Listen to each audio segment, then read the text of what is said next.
Hello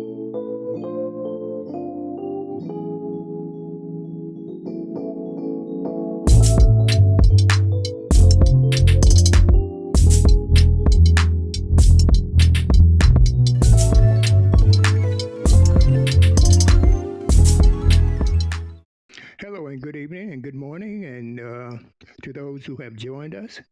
And thank you for joining the Walk Weekly Podcast Friday Live here every Friday at 6 p.m. We are global. So I should say good evening, good morning, good afternoon. And so we're very pleased that we are global. And my name is Walter Latham. I'm your host, and I'm joined by your co host, Michelle Sweeney McCombs. We are also joined by our knowledgeable and exceptional panel, and they're ready to tackle some of the most pressing issues that are facing us today.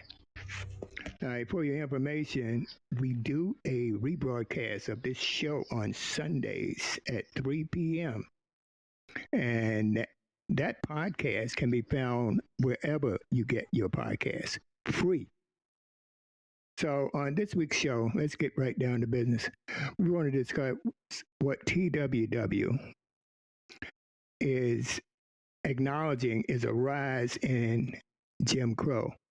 And we refer to it Jim Crow 2.0, and that is the suppression of voter rights. All right, in 26 states and being led by Texas. So we want to jump right into that, and I'm going to turn it over to Michelle so that she can introduce the panel that is here now and more to come, hopefully. So I'm going to turn it over to Michelle. We appreciate you all taking the time and joining us this Friday evening. Please follow the Walt Weekly and share this podcast by clicking the share button below. Today's Friday Live is brought to you by Michelle Sweeney Hair and Skincare. Our intro and outro music is provided by Uncle Nephew. Today's panel member, we have Ernest J. Robinson out of Washington, D.C., Sergeant, U.S. Marine Corps, Senior Consultant at B. Ernest Leadership and Professional Consultant. Joining in also, I see in the chat room, Greg will be coming in. He is owner of Illumination Media and Technology and engineer at the Walt Weekly. We have our newest panel member. She's been here a little over a month, and we welcome her, poet and author Judy Andrews out of Brooklyn, New York. We will have another panel guest joining us later, and I will introduce him once he is joined. Back, everyone. All right, so let's get started, right? The rollback of voting is an attack on voting rights. All right, this is one of the most important assets that we have in our toolkit. The Republicans are doing everything they can to disenfranchise the Black, Brown, and Native American vote. And this is being done with state houses throughout the country. So what are they doing? What are they doing? Basically, they're changing the rules. So if you can't win by the existing rules, what do? You change the rules. So that is what is being done. It is blatant and it's in your face. F you, what's next?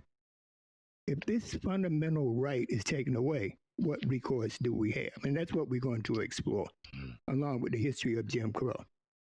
Okay? So I'm going to go right to the panel and ask the first question. All right, do you guys think that we are entering Jim Crow 2.0? I mean, I'm going to direct that to Ernest. Anybody can answer. So whoever's ready. That was a great softball question, but it is more than apparent that we're in that control. We give them power. I mean, we're beyond Jim Crow 2.0. But to answer your question, yes. What they're doing is not necessarily changing the rules, but reverting back to what the old rules used to be. Using things such as voter intimidation. They have lawmakers have done for lack of better words, a marvelous job of redistricting, gentrification, and just continuing to suppress the overall laws. And so I completely agree with the fact that yes, we are entering that 2.0. Okay. Judy? Me? Okay, can you hear me? Yes. Okay, I think I Yes, we had to can. Go ahead. unmute myself. I'm sorry. Yes, voter suppression is very serious. Um, we have 17 states that are suppressing the vote with, I think, ridiculous laws like you can't bring people water if they're standing online. We saw that in Georgia, out of Georgia. You're not allowed to enter the voting booth at a particular until a particular time. If you show up early, you have to wait, for any type of rule that is sent to you by whoever is administering the voter site. Um, you also have voter registration where you have to show ID.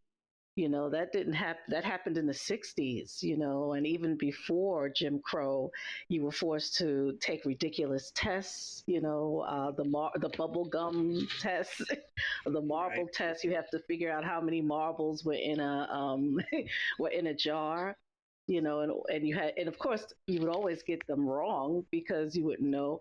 So we're going back to the 40s and 50s, before the civil rights voting acts of 65 and 66. We have at 68, we've had so many different issues with, just simple problems of people who got married, who changed their name. That's a simple thing where you just have to go, to your particular government office and fill out the paperwork. But now we have people who are in their 80s and 90s who, maybe have gotten a new driver's license, or maybe they didn't update their driver's license, or they didn't update their ID. So they have to prove that their name is spelled with an E instead of just Brown, because they may have made an error in the Department of Motor Vehicles or getting your ID. So those laws that are now suppressing voters through those states are creating more problems for not just the elderly, but for people who've gotten married, people who changed their name for whatever reason. It's becoming more difficult. So there are many ways that they're trying to be slick about voter suppression, and they're trying to say that it's because it's important for people to do these things so that they don't cheat. Yeah, but do you There's think? no fraud. All right, Judy. All right. Yes. Now, do you think, and this is addressed to the other, all the panelists, and I would like for Greg to dial in if he could. All right. Do you think that the what's going on in Texas with Abbott, all right, is parallel to what happened back in 1890? And when I say that, let me explain what happened in 1890. Okay, 1890, there was a Reconstruction. Reconstruction was ongoing, all right. But in Mississippi, all right, they had a Reconstruction infrastructure bill, and this infrastructure bill, the North and the South, the North, they went in the back rooms and they decided, okay, to get this infrastructure bill through, we're going to need the help of the South. So to appease everybody, they said, okay, we'll pull the troops out of the South, and just to get this infrastructure bill through. Now that draws a straight parallel to today. All right, we got the same thing going on now. You have an infrastructure bill, $1.5 trillion. President Biden wants a partisan deal done on it. He wants it passed bipartisan, rather. Okay. And he's not even speaking about the voter suppression that is being attempted in the South. All right. The number one priority for him is to get this infrastructure bill passed. So to me, that's at the risk of the voter suppression efforts that they're doing. So they're allowing them to do it. It's like you don't hear anything else about it. Voter suppression is no longer in the news. So what do y'all guys think about that? Well, the infrastructure bill, if you look at Biden's website, is really supposed to help people get jobs. But the problem with the infrastructure bill that we're seeing, if you've watched High on the Hog on Netflix, there's a particular young man in Georgia, I'm sorry, in Apex, North Carolina, who is being removed from his home due to infrastructure, where they're going to be building a traffic. They're going to be extending the traffic in that particular area, which is going to go through his home and displace not just him, but several of his relatives as well as his neighbors. So when you are displaced from your home, that's going to affect the zone that you live in and the way that you vote. So infrastructure will have a definite impact on people who are going through a gentrification throughout the city. I know throughout New York City, we have a lot of new buildings going up, especially I know in my area all over Brooklyn, and people may be moving. If you're going to move to another, state or county, that will affect the way that you vote. And that is a form of, voter suppression, but it's sort of like a hidden issue that people are not talking about. And when you ask people to move because you want to build a highway or you want to create a new building in a particular area, which is going on throughout every state, you're going to have a lot of people who are going to have to worry about going to the post office, changing their address, making sure that they get the right mail or the right address or the right voter information. And then you have to update the voter records. So that is going to be another issue that we're going to have to deal with voter suppression. And they won't call it that because they will say, well, just move and make sure you change your address. It's hard to do that if you're 80 years old. Okay, Judy. But what I'm saying is, got carried away. yeah, absolutely. But what I'm saying is, do you think that this draws? They say history repeats itself, right? Yes. Okay. Back in 1890, you had a similar situation. You had an infrastructure bill on the table. All right. And meanwhile, you had, let's say, Mississippi. Believe it or not, you had more black voters than white voters in Mississippi. All right. So, what they did in Mississippi at the state house, they passed an amendment basically saying, okay, you black, we're rolling back to pre-Reconstruction. All right. Nobody voted on it. All right. So what I'm saying is that infrastructure is, to me, it's like a head fake. You have infrastructure, you have voter suppression. Okay. And nobody's paying any attention anymore to voter suppression. All eyes are on infrastructure. Yeah, but that's not, I don't think that that's a fair assessment. During the Voter Rights Act is an act. It's not necessarily the supreme law of the land. So it has to be revisited every so often to reinstate or reaffirm the Voter Rights Act.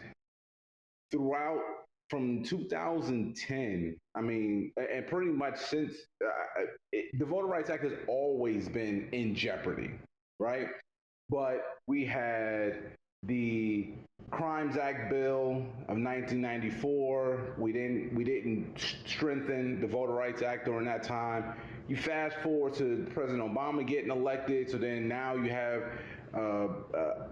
Republican legislators who did not like a black man being elected, and so the attack really kind of more or less began there.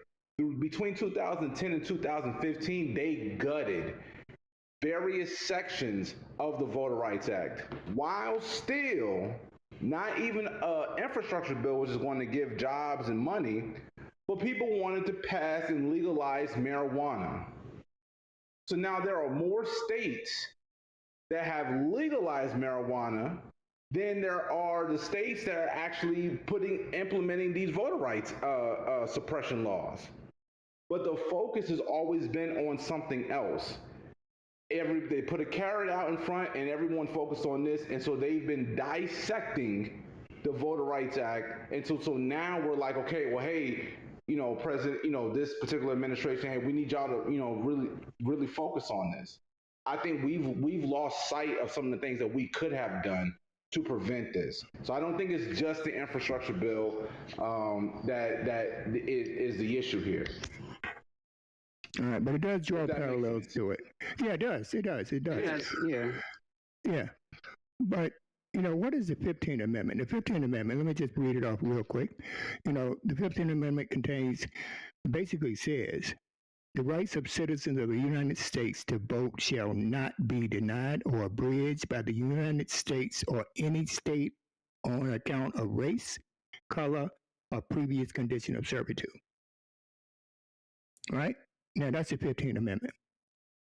So what I don't understand is that if we have the 15th Amendment on the books, how can these states go about circumventing the 15th Amendment? Ernest, you have to explain that to me because this is your bailiwick. This is where, your expertise is. Yeah, so I was actually trying to make sure that I had everything straight. So it was Section 5 of the Voter Rights Act that was in jeopardy. Okay, so on June 25th of 2013, the United States Supreme Court held that it is unconstitutional to use the coverage formula in Section 4B of the Voter Rights Act to determine which jurisdictions are subject to pre-clearance. The effect of Shelby County decision in a jurisdiction identified by coverage formula in Section 4B no longer need to seek pre-clearance for new voting changes unless they are covered by a separate court order entered under Section 3C of the Voter Rights Act. What this is saying, and what many other decisions are doing, they're trying to remove sections that carte blanche across the states, across the United States, saying that you have to follow these particular provisions, and are giving more rights back to the states that allows for states like Georgia, like Texas, to being able to put in provisions that they can sit there and say they can say, well, you have to, or they can decrease the amount of time. They can say, like Greg had put it into the chat, where if it becomes a tie, it no longer goes to the voting rights board. It goes to a selected committee selected by the majority of whatever particular party, which in the South, in Georgia, and in Texas, and other states like South Carolina, the majority is usually the Republican Party. And so, whereas we had the Senate runoff in Georgia, and the Board of Elections, with I can't remember the gentleman's name, but they had control of doing the recount, et cetera, where the former president was calling down to get a special session so that the legislators can choose instead of the voters. And so those are the sections that were being dissected. And that's what we're seeing now, because when those sections became removed, it gave fodder to those particular legislators to being able to do what they're doing right now. Okay. A way to combat that. So I've identified the problem. So the way to combat that is that it goes back to what Gene constantly preaches, what we've all preached, on this show, is the importance of local elections. If you don't make sure that you elect somebody, make sure you're the one that's running, or you handpick somebody and make sure that they get elected and represent you on the state level. States' rights are imperative. It is imperative to how gerrymandering is run, redistricting is done, gentrification is done. A lot of those things happen on the state level. Now they can filter up to the federal level, but it is most important that we actually pay attention to what is happening and stop going after the shiny things. I don't believe infrastructure necessarily is a shiny thing, because it is something that it is definitely needed. I think we can walk and chew gum at the same time. Yes. So that way we can get both of them done. So what I don't understand, does that make sense? Yeah, it makes sense. It makes sense. But what I don't understand is President Biden, called the tactics rather being used by Texas and these other states that are trying to, well, actually they're rolling the voting requirements back. They're rolling it back. That it's a threat on our democracy, right? And he went on to say that this threat is the equivalent to a civil war. So how did we get from a threat of a civil war to now just silence? Okay, now whoever's ready. It is. It is a. Go ahead, Judy, if you want to. Oh no, I was going to say that it doesn't happen, overnight. It's like little tiny things, and the pandemic makes it worse because you have people who have to travel, you have people who are trying to figure out how to get, from one place to see one relative to another relative. And then you have zoning issues dealing with schooling, with education. So voter suppression deals with not just, going out to vote and being able to know your polling place. And what Greg was really saying, you do have to know who your district leaders are. You do have to know who the people in your community are, your local politicians, because they set the standard for the state. The state creates the committees and all of the different that have to deal with going out to gather people to vote, which is why Obama was so popular. He was able to get to the grassroots of people to get them interested in the voting process and who your people are, who is in your neighborhood, what community organizers are in your neighborhood, because they are the ones that are going to affect the laws, the legislature. So if you are going to affect the legislature and you have all the power, you can pretty much add anything you want to any of the laws that are out there. You can change whatever law. It's obviously you can change whatever law you want. And many of the 17 mostly actually all Republican states are going after laws that create power for them. So if you want to build a beautiful building and that building, you find ways to outsource that work to just your people and leave other people out of it and disenfranchise an entire community. So when you're voting for your zoning areas, you're voting for schools, you're voting for medical and healthcare, you're voting for food, in your community. How can you get to the supermarket? Is there going to be another supermarket that's going to shut down? So all of these things affect us directly and indirectly, which is why it's important to know who your leaders are, because you'll really be in a lot of trouble later on. Yeah, but I think Walter was trying to get to the fact of how does the administration heavy-handedly, describe it as, Jim Crow 2.0, and then all of a sudden it's almost radio silence, right? Right. And so I can see it, as a tactic to allow for certain people to being able to do their job. Because one, right now there is an open investigation as into what took place on January 6th. All of this stuff ties in together. There's a number of federal legislators who will be implicated adversely as it relates to January 6th. While at the same time, we still do have to pull the country forward through with this infrastructure. Also, as a result of that investigation on January 6th, it's going to adversely implicate the former president as well. How do you keep a nation together? One of the things that Abraham Lincoln had to do was figure how to walk that line. And whether it is true, false, and different about, his ability to not being able to maintain slavery, or if it was truly in his heart to free the slaves, neither here nor there, because we benefited from that decision. But there were some things that the president had to allow for other people to being able to do in order for him to be able to focus on the greater good, right? If we continue to go and vote and utilize the laws that we have currently right now, we can actually mitigate the efforts that Republican Party is trying to do in many of these states. we could actually continue to ask our leaders, our black leaders, why they're not the ones talking about it.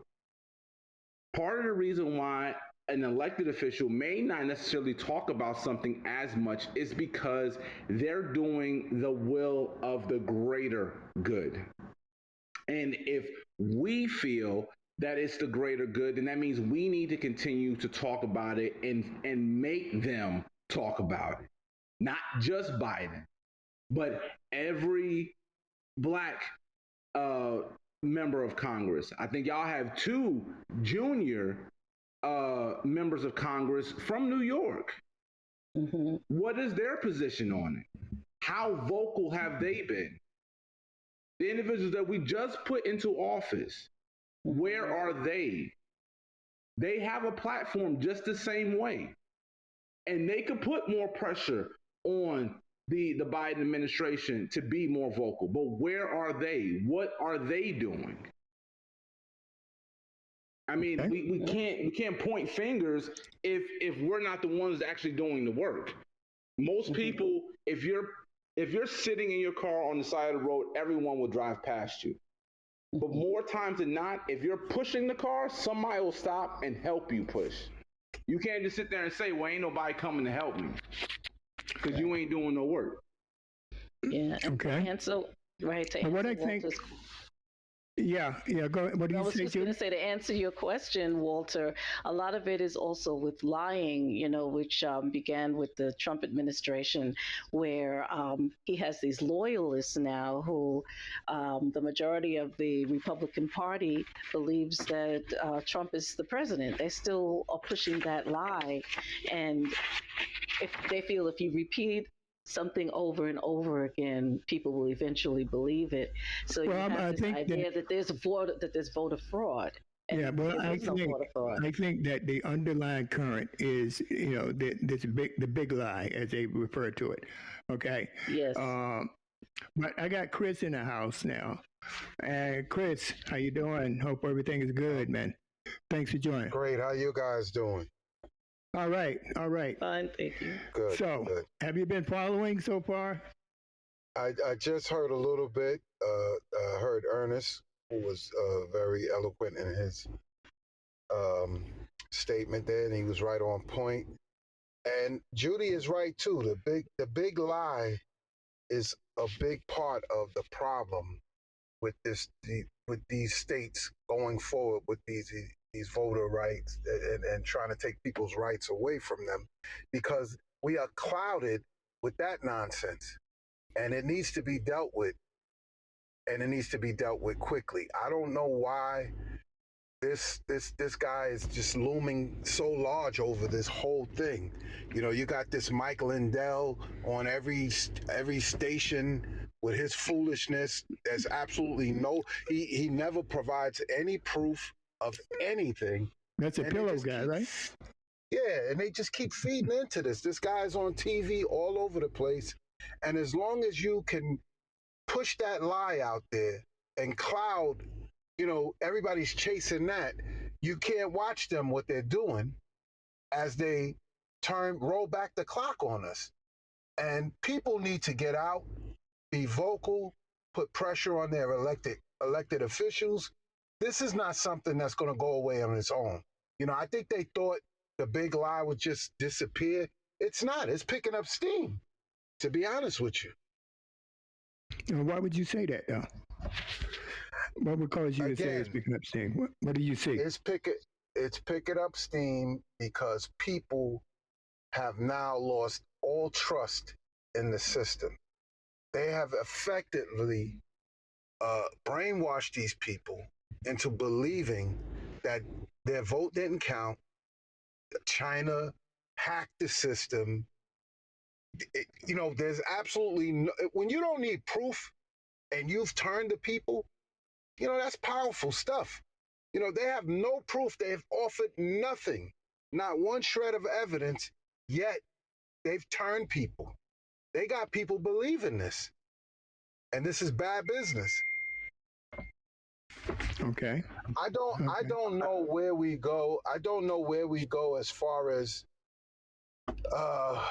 you know, this voting the new bill they're trying to pass. I don't think they're going to get it through, and I just don't think the Democrats are invested enough. Like, they're not pushing hard enough, in my estimation. All right, now you're talking about the infrastructure bill, Chris? No, I'm talking about this the new bill. They're trying to push through something else to protect the Voting Rights Act. Oh yeah, And yeah. I don't think they're being forceful enough, and they keep trying to play a fair game with a bunch of people who are not playing fair. And they better get serious about this, and they need to start, punching back a little bit, because they're not. I felt it was a little crazy that they let the moratorium on evictions expire. Like, how can we let that happen? Yeah. Well, I mean, I think that there's a way that we have to make sure that we keep things with decency and order. I do understand the urgency that Chris is talking about. But darkness begets darkness, violence begets violence. And the main thing that we could do is really hold people accountable. How do we hold people accountable? Well, both chambers of Congress can actually remove members of Congress. It's been done before. People have been sanctioned. They are not wielding the power and the influence. And that's the most important thing about power or leadership, is your influence. And they lack the influence, which is the most strength that you have for quote unquote power or leadership. So they're not holding people accountable. They didn't hold the former president accountable. That what they were insurrectionists. They were traitors. They were treasonous. They should have been treated as such. However, we did the blueprint for why there's a soft hand right now is the same soft hand that was used during the Civil War. We welcomed the Confederates back into the United States. We gave them, positions within the military. We gave them land. We gave them this. We gave them that. We welcomed them back. So the same thing is happening with the same insurrectionists. You had members of Congress who stood up there and said that we're going to kick butt, take names. You got to defend your country. We got to do this. We got to do that. You had an entire president that sat there and rallied a whole bunch of people telling them where to go and what to do. And we did not hold them accountable. The current president has the authority and the ability of being able to do so. You hit the nail on the head, Ernest. You hit the nail on the head. That's what I was looking for. That's the parallel that I was looking for. I got you.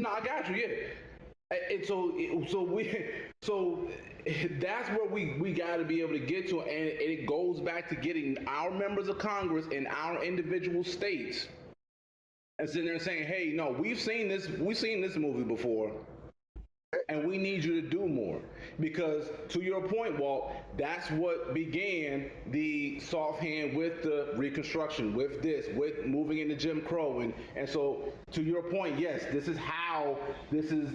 seems like this is a sequel. Can I add something that happened to my wife the other day? Yeah. That it's a part of it. It's a little off topic, but not much. She was at work, and there was a gentleman that came in. She works in the doctor's office, and he was talking about the insurrection that took place, but he didn't call it an insurrection, and he was saying that the officers that took their lives only killed themselves because they know what they did was wrong during the insurrection, right? Wow. And he asked my wife her opinion. Of course, she didn't respond to him, and he kept pushing, and he made an idle threat to her. I know what time this place closes. I could come back, alluding to, he got upset with my wife because she ignored him. Then he goes, I don't want her to draw my blood. And my wife goes, well, I don't want to draw I wasn't going to do it anyway for you. But she was upset because a coworker was engaging this guy in this conversation. Not realize, first of all, not caring that it was getting out of hand, but these people are completely brainwashed. They believe this garbage. They really believe this garbage, and they're willing. Now, he never showed up, because I went to the job to make sure she was good, but he never showed up. But what if he did? These people are willing to be violent over lies, over foolishness.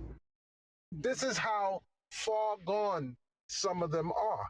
They believe every drop of what's being told to them. Oh yeah. I mean, don't forget, it's in their interest. That's selfish. Yeah. That's self-interest. So, of course, they're going to believe it, even though they know it's not true. They refuse to accept that as a possibility. No. It's not. We know it's not true. They believe it's true.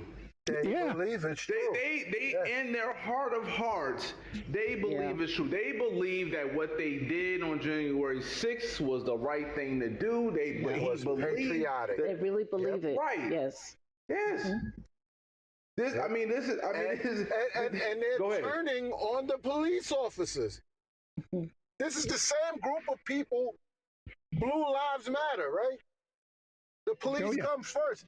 They are turning on these officers. The police and the military. Yes, they're turning on it. It's crazy. This is modern day Confederacy. Well, it starts with what they're trying to do with the vote. The rollback of voting rights. That's where it starts, but it doesn't end with just voting. It expands. So basically, you're planting it. You're not planting the seed. You're planting a little baby tree. All right.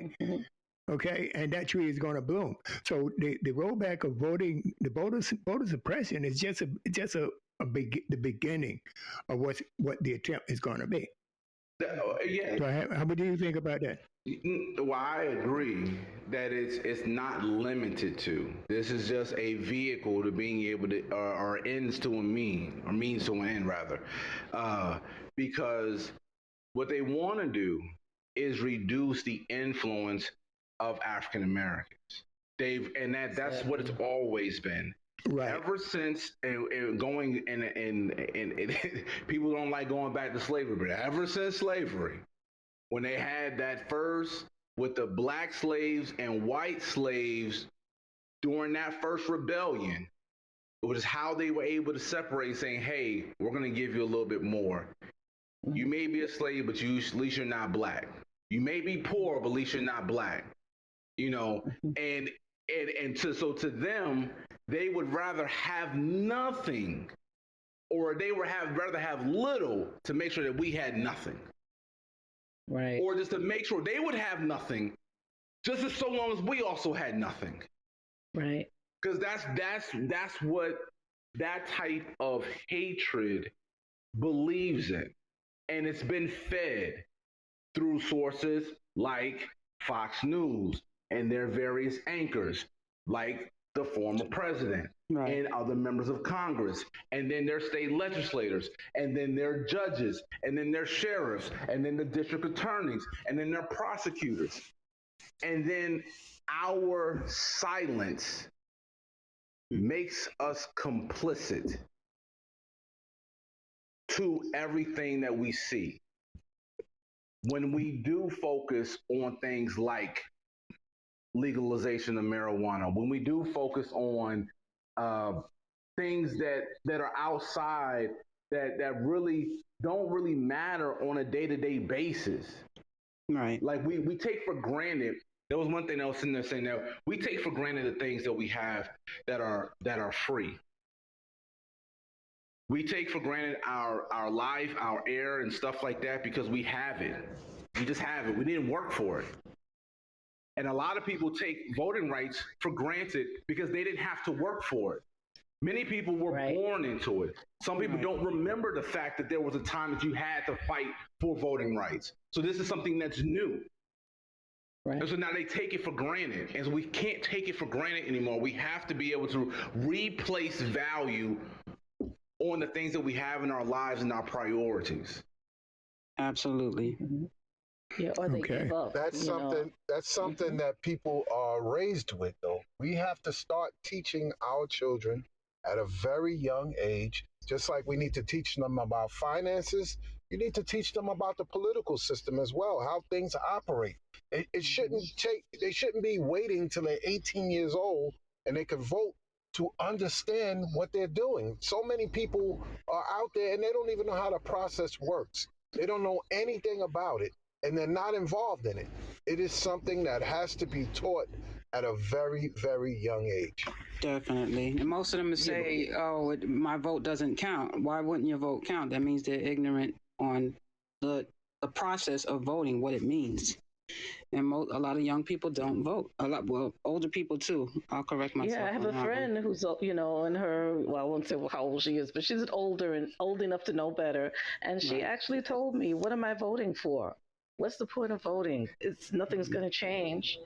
And she has grown children. Look at the process. I mean, we had so many people that voted just because Obama was running, because he was black. They didn't have any valid reason why they were voting for him. Right.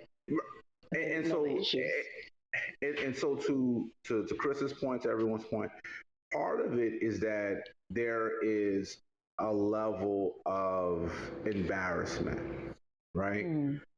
Because you feel like you should know more than you do, and you don't, and so you don't want to let anybody know that you don't. So it's just easier to sit there and say, well, my vote doesn't count. And you said that for so many years and you didn't vote. And so then your children grew up that way. And if you go back, again, Voter Rights Act 1965. No, Civil Rights Act 1960. Yeah, Voter Rights Act 1965, right? So if you were born after 1965, that wasn't your fight. So the first generation was really baby boomers, right? Who did not value voting. So before you even get to Gen X and to Gen Y, who further did not place value on voting, to millennials, to you had generations of individuals who did not place value, who were not involved. After the Black Panthers went away, a lot of our social engagement stopped. We couldn't get Shirley Chisholm elected to the presidency. We had all kinds of things happen through the 70s. A lot of our brothers and sisters, a lot of our brothers coming back from Vietnam. So it's something that, yes, Chris is absolutely right. We have to start teaching our children, but then we have to start teaching each other. Right. We have to start teaching our peers. Right. We have to start teaching our peers. I don't care if you're 30, 40, 50, 60, 70, 80, 90. I watched a woman who was 90 plus vote during the 2012 election. Right. Okay. Yeah, I remember that lady. Yeah, I remember. And I was there when she voted. I was in Florida. I know there was probably several, but I was in Florida when she actually voted. And I had people who were 63, 64, 65, first time ever voting. Ever.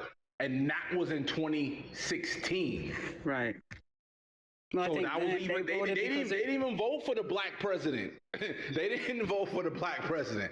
Wow. They voted in 2016. That was their very first time registering to vote and their very first time voting.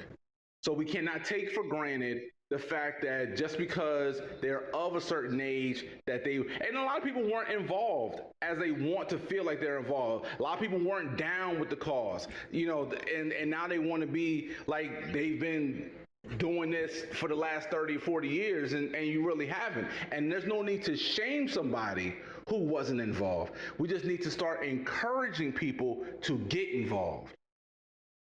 Absolutely. Okay. All right. Thank you, Ernest. Sorry about that, folks. I was coughing. I got something, but whatever. It's not the COVID, though. And I doubt that I got my vaccination. Good. Okay. So, yeah, I'm good to go. Good to go. I may need a booster. I may qualify for a booster actually. All right, but anyway, yeah, Ernest, yeah, well said.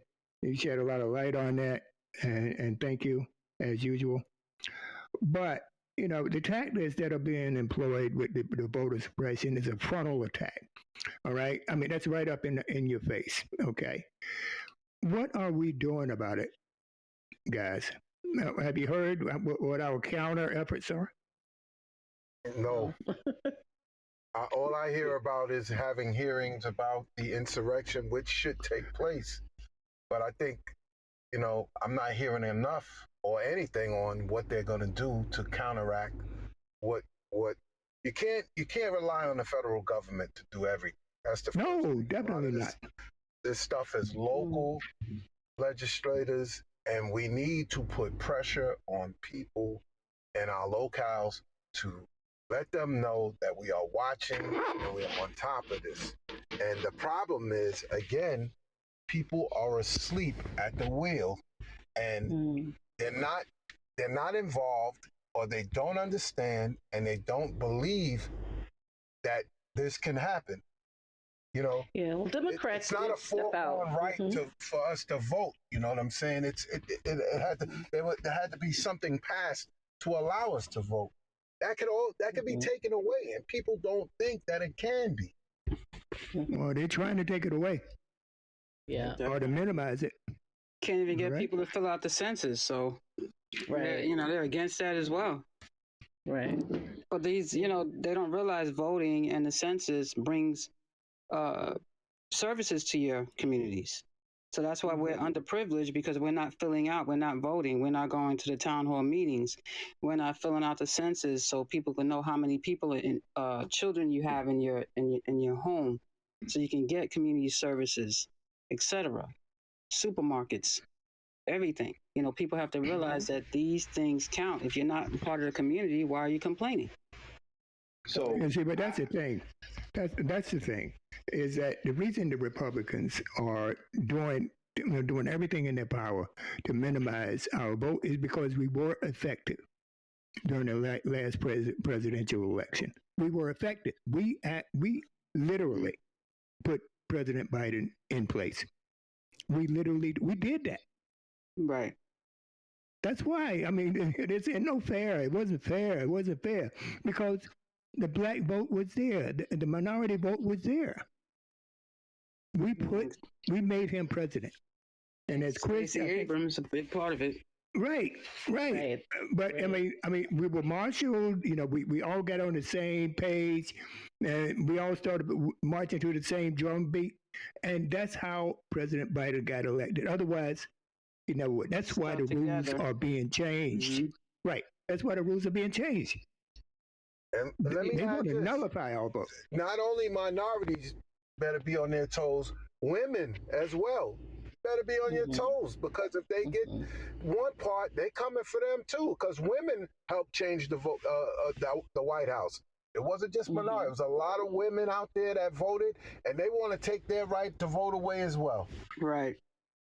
Well, I mean, again, you have to go back to how this country was began, which were elite white men. Had nothing to do with if you were poor, if you were black, if you were anybody else other than an elite white man. That's what the country was designed for and everything else.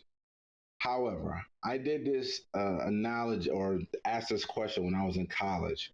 And I asked how many people here have a 3.0 grade or better grade point average. I was in the crowd. And there was only like maybe one person that stood up. How many people were involved into different organizations on campus, either SGA, a book club, glee club, cleanup club, somebody? There was only like 3 or 4 people that stood up. How many people do this? How many people do that? I named all these things that add value to the university. And I sat there and said, that's why when y'all complain about stuff, nothing changes. You're not involved, and you're not making a difference in the stuff that you care about, areas in your life that you say that matter. You say that having a well-paying job is what's important, but you don't want to go out and get a job. You say that reducing crime is important, but you don't want to sit there and tell who shot those kids, you know what I'm saying, the other night. Facts. You sit there and say that you want this and you want that, but you don't even do it. So then why are we sitting here wasting our time and effort to being able to make changes that you're not even going to keep up? You're not doing your part. Absolutely. So, and so the reason why I said that was because the hate violence against Asians was done in weeks. It was done in weeks. Wow. Unfortunately, those young ladies were targeted and killed down in Georgia. 2, 3, 4 months later, and a federal law or federal act was put into place. It doesn't take years. But the one thing that community has is that they have businesses and they have relationships. They have endurance. They have a voice and they use it. And they use it. We don't. We use it when it's convenient. Yeah. And Dr. King already talked about what the difference between a man, you know, in being in inconvenience and convenience time. So we have our orders, but we don't follow them. We follow them when it's convenient for us and when it's cool. And we can't do that. And then blame it on legislators for not doing their job. We put them in office. We're the employers. But we don't know what our job is. We don't know what their job is. So we're not in a position to tell somebody what to do. But we have an opportunity to continuously learn, continuously be able to have platforms like this, talk about it, empower other people, encourage them to being able to learn more and to do more. So that way we can have that type of influence on the laws that's going to most affect us, that's going to affect us the most. So that way we can protect our children and our future generations the best by what we do today. Well said, Ernest. Well said. Chris? I can't add much to that. That was right on point. You're right about that. Absolutely, you sure was. I will say one thing about the timing of what they're doing. We're living in a time where a lot of people don't want to do anything. They don't even want to go to the store for themselves. They're ordering food and having it delivered. I mean, it speaks to it speaks to where we're going as a society. We're lazy. We're not doing anything. We don't want to get up. We don't want to go out. We don't want to. Everything has to be made as easy as possible for people, and that is a problem.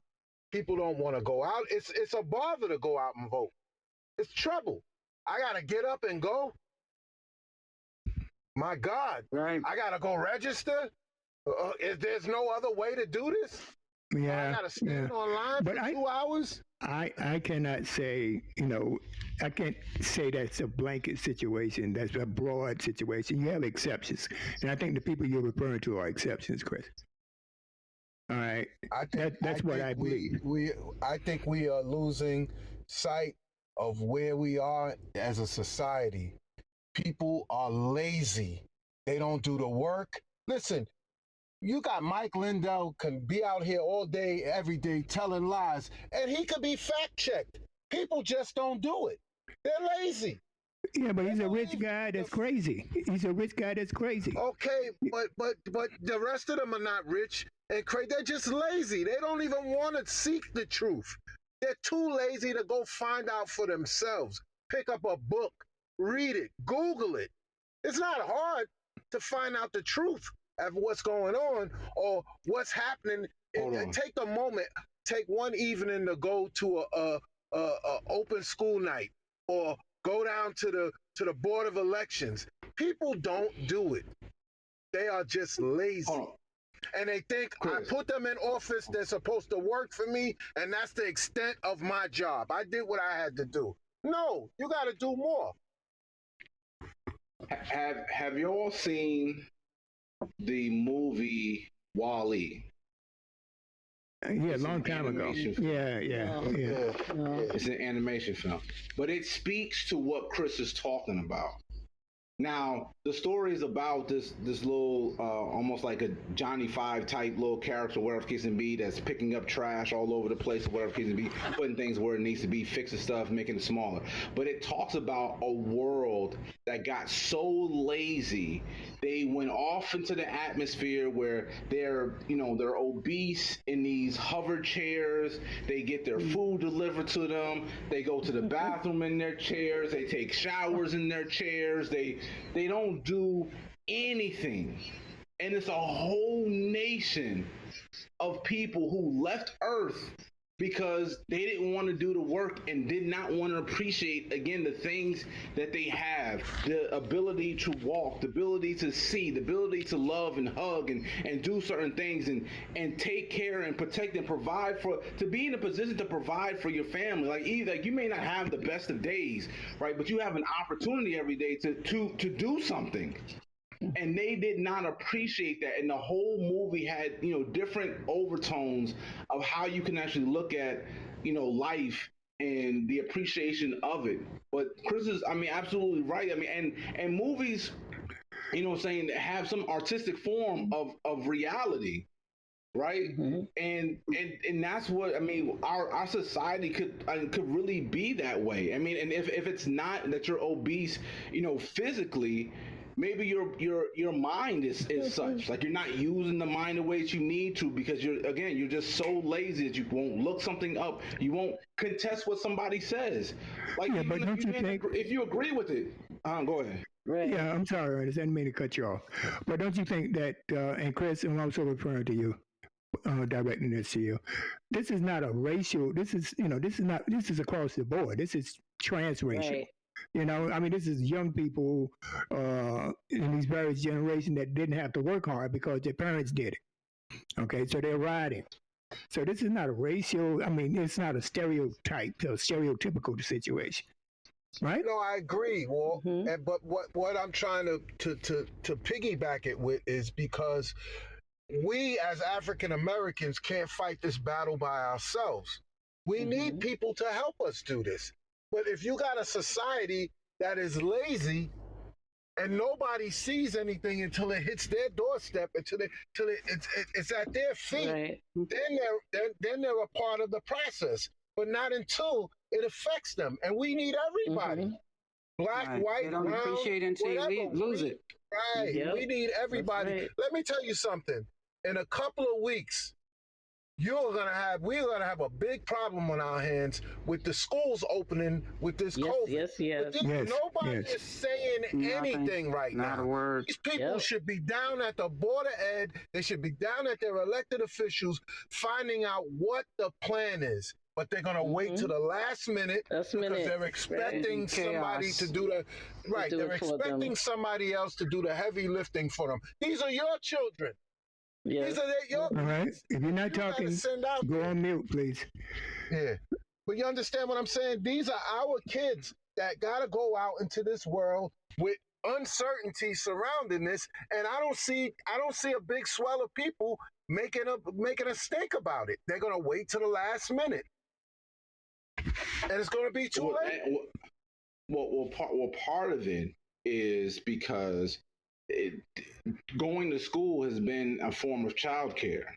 It is hard for a single parent, whether mother or father, and especially if you have, whether you got one children or multiple children, especially if you got multiple children spread out over different age groups, right?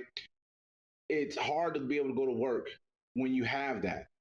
Our communities, and what was so good about the Panthers and the Nation and things like that, before, or what the YMCA used to be, or what it could be, and the Boys and Girls Club, because we could foster and offset some of these things and start doing teachings in some of these other buildings and repurpose what a Boys and Girls Club or a YMCA within our communities could do. Because I know when I stayed on 174th Street, some of the schools may have been 2 or 3 miles away, but the Boys and Girls Club was just 3 blocks up the way on Hoe Avenue.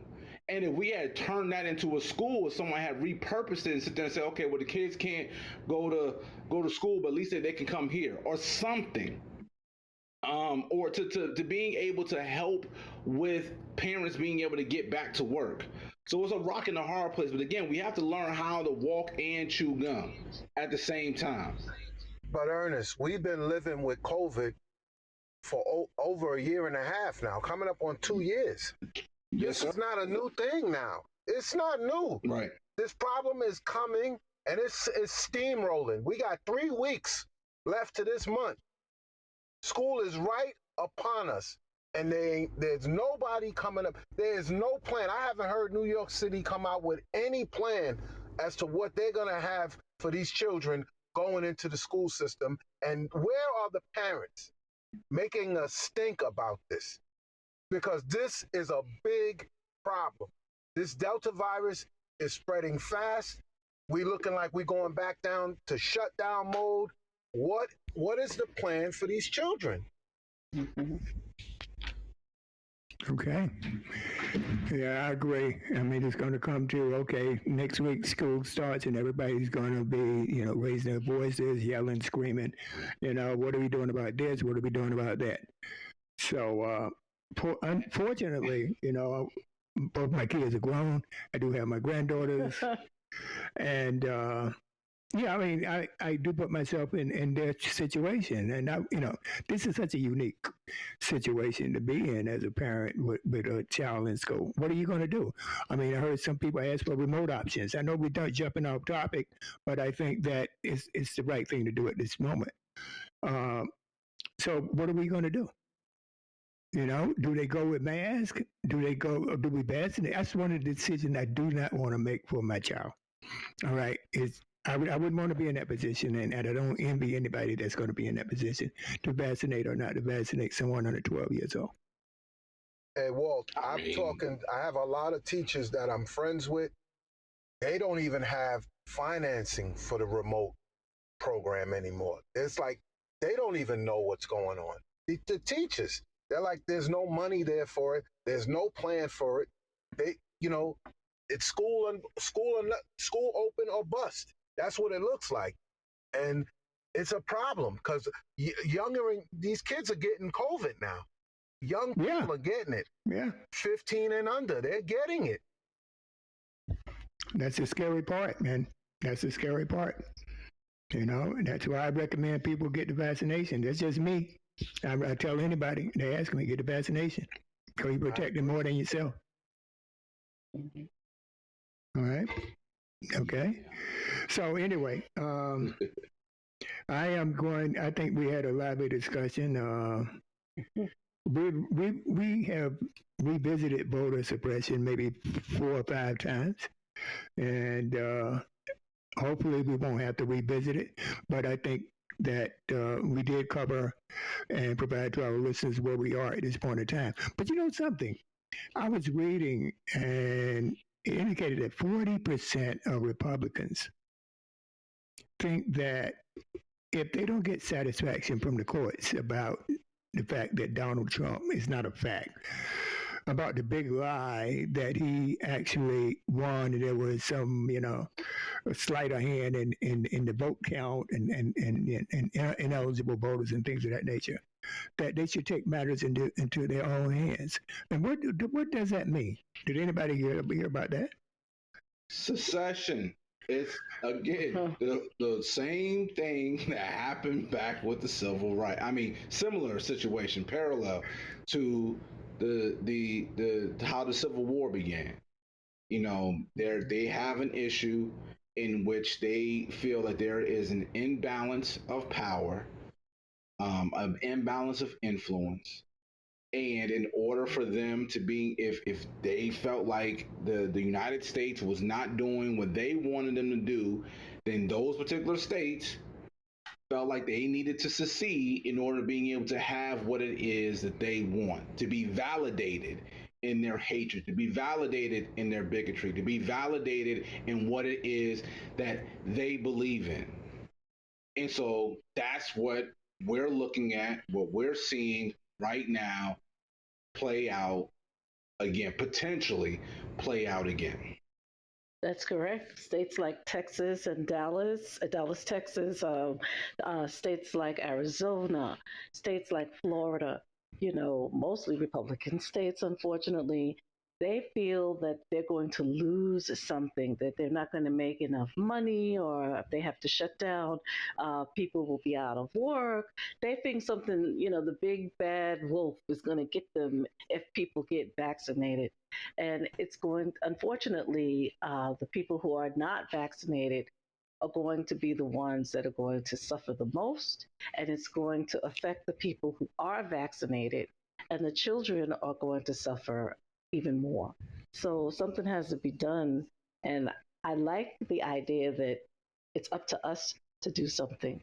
And right, teachers are going to suffer. Michelle, who Parents is this are not in our speaking up. podcast? People are not. I think that's Judy.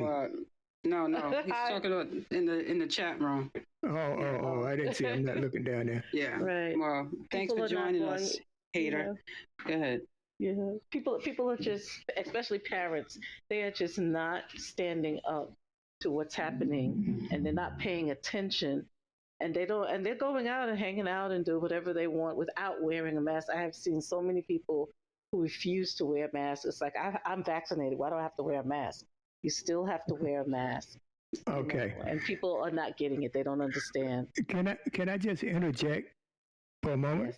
Yes. Yeah, we got someone in the chat room. I think what's the name? I The went Fracture with you. Show. Oh my God. We don't need. Yeah, but no.